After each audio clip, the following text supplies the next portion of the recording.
Hola, ¿qué tal? ¿Cómo están? Yo soy Ricardo Ramírez y esto es Libros y Escombros de Comunicólogos. Hoy les quiero comentar de este libro llamado La Ruta de Hernán Cortés, escrito por Fernando Benítez, publicado en 1950. Este ejemplar que tengo en mis manos es de la colección Lecturas Mexicanas del año 1983. Para mí este libro tiene un gran valor porque yo lo leí cuando era adolescente, estaba en la preparatoria y quedé cautivado de esta historia, de cómo Hernán Cortés llegó a las orillas de nuestro país y cómo fue avanzando hasta llegar a su encuentro con Moctezuma. Y sobre todo aquí tenemos la excelente narración de Fernando Benítez, historiador, periodista, promotor cultural, fuera de serie por completo. Y Fernando Benítez nos lleva en este libro a el mundo antiguo, a la Edad Media, donde cuando pensaban que la Tierra era plana y no redonda, cuando existía un gran temor a navegar, un gran temor a lo desconocido, nos habla de personas que cautivan por completo. Por ejemplo, Marco Polo o de Cristóbal Colón nos da muchos datos y nos cautiva.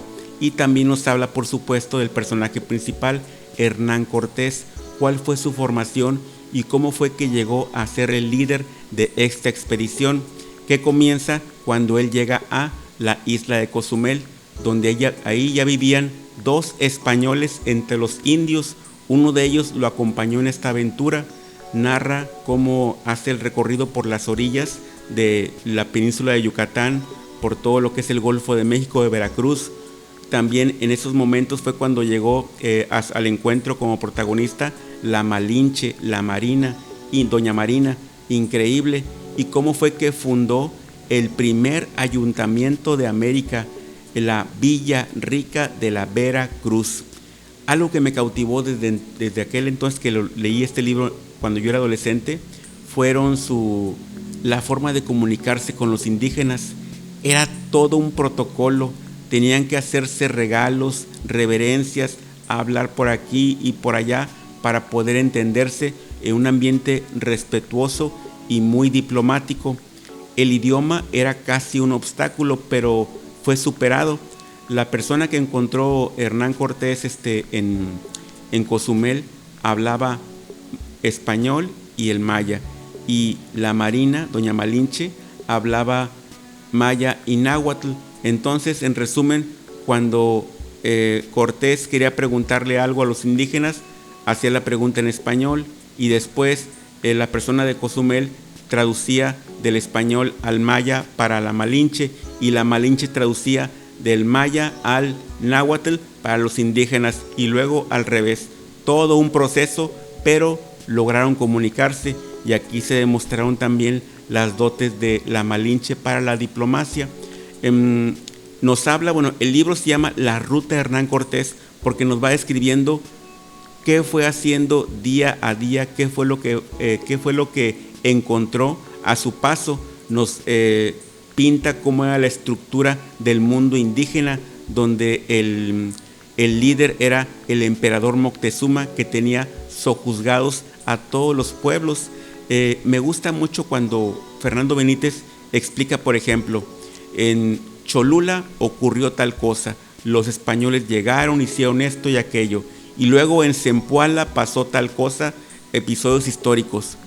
Damos vuelta a la página y Fernando Benítez nos dice: llegué en tren a Zempoala, fui al hotel, la ciudad, el pueblo es muy triste, piso de tierra, es un lugar olvidado, qué tristeza, Cholula igual, esto me cautivó.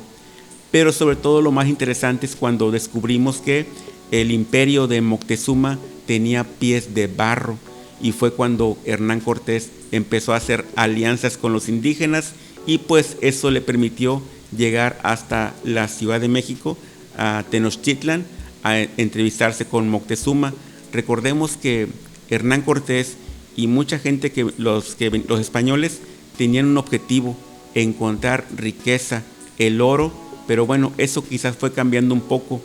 Entonces, esta es la narración que tenemos aquí de la pluma brillante de Fernando Benítez. Y algo muy importante, Cuando yo leí esto, yo era un adolescente, yo no encontré ningún villano, ninguna víctima, ningún héroe, ninguna persona así terrible. Simplemente encontré una historia sumamente interesante que despertó en mí la gran curiosidad por aprender más de este episodio llamado La Conquista de México a través de la ruta de Hernán Cortés. Es por eso que para mí este libro significó muchísimo y yo lo sigo releyendo de vez en cuando. Los invito a descubrir este episodio de La Conquista de México y sobre todo se van a dar cuenta que les van a quedar ganas de aprender mucho más a través de otros autores y otras historias de este episodio. Yo soy Ricardo Ramírez y esto es Libros y Escombros de Comunicólogos. Hasta pronto.